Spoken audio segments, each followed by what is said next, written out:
сафедара имрӯз на танҳо як макони истироҳатӣ, балки рамзи рушди сайёҳии муосир дар Тоҷикистон маҳсуб меёбад.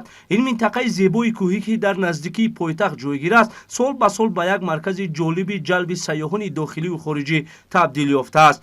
Бо дастгирӣ ва таваҷҷӯҳи бевоситаи асосгузори сулҳу ваҳдати миллӣ, пешвои миллат, президенти ҷумҳурии Тоҷикистон муҳтарам Эмомалӣ Раҳмон дар Сафеддара инфраструктури сайёҳӣ марҳила ба марҳила рушд ёфта, шароити муосир барои истироҳати шаҳрвандон фароҳам гардидааст.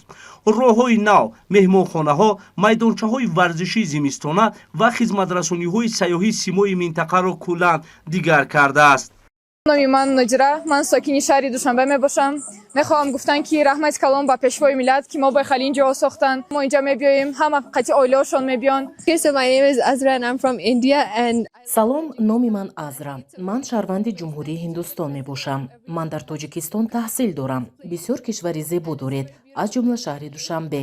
бисёр шаҳри зебо ва тоза мебошад. мо ба Сафедара омадем. бисёр мавзеи сайёҳии ҷолиб барои сайёҳон аст. шумо насли хушбахт, чаро ки президенти шумо барои шаҳрвандонаш ҳама гуна шароитҳоро муҳайё кардааст. раҳмат ба ҷаноби олӣ. Tajikistan va pesh! Сафедара махсусан дар фасли зимистон бо барфи табиӣ, ҳавои тоза ва манзараҳои нотакрор диққати дӯстдорони варзиши лижаронӣ ва сайёҳии кӯҳиро ба худ ҷалб намудааст. Мы сегодня с семьей пришли в это привлекательное место. Это самое лучшее место, нам очень понравилось. Здесь прекрасная погода, снег и чуть-чуть прохладно. Всем молодежям советую приходить в это место, ведь здесь очень классно.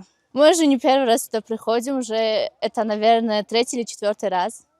дар баробари ин фаслҳои дигар низ минтақа имкони рушди сайёҳии солимгардонӣ ва фароғатиро фароҳам месозад. муҳим он аст ки рушди Сафедара ба таъмини ҷойҳои нави корӣ, беҳтар гардидани сатҳи зиндагии аҳолии маҳаллӣ ва таҳкими иқтисоди минтақа мусоидат менамояд. ин раванд як қисми сиёсати давлат дар самти рушди сайёҳӣ ҳамчун соҳаи афзалиятноки иқтисод ба шумор меравад. имрӯз Сафедара ба як макони муаррифии имкониятҳои сайёҳии Тоҷикистон табдил ёфта бо риояи меъёрҳои экологӣ ва истифодаи захираҳои табиӣ ба таври оқилона рушд меёбад. ин омилҳо имкон медиҳад ки минтақа дар оянда низ мавқеи худро ҳамчун маркази муҳими сайёҳии кӯҳӣ ҳифз намояд. ҳамин тавр Сафеддара на танҳо макони истироҳат, балки намунаи равшани сиёсати созанда, рушди устувор ва оянданигарии давлат мебошад, ки ба муаррифии Тоҷикистон ҳамчун кишвари дорои иқтидори баланди сайёҳӣ дар арсаи байналмилалӣ мусоидат менамояд.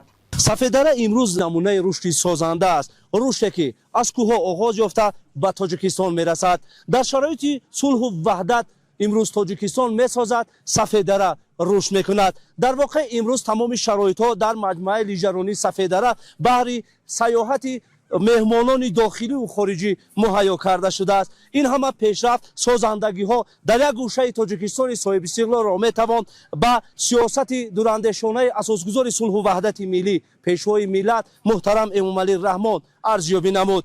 зеро имрӯз дар Тоҷикистон ваҳдат аст, ҳамдилӣ аст, ҳамдигарфаҳмӣ аст. мардум дар шароити ваҳдату истиқлолият кору фаъолият доранд. аҳди Нурло, Муҳаммаднабӣ Мирзораҳим, Ҳабибулло Ҳасанзода, Сафари Рустам, маҷмӯаи лижаронии Сафедара, ҷаҳоннамо, Хабар.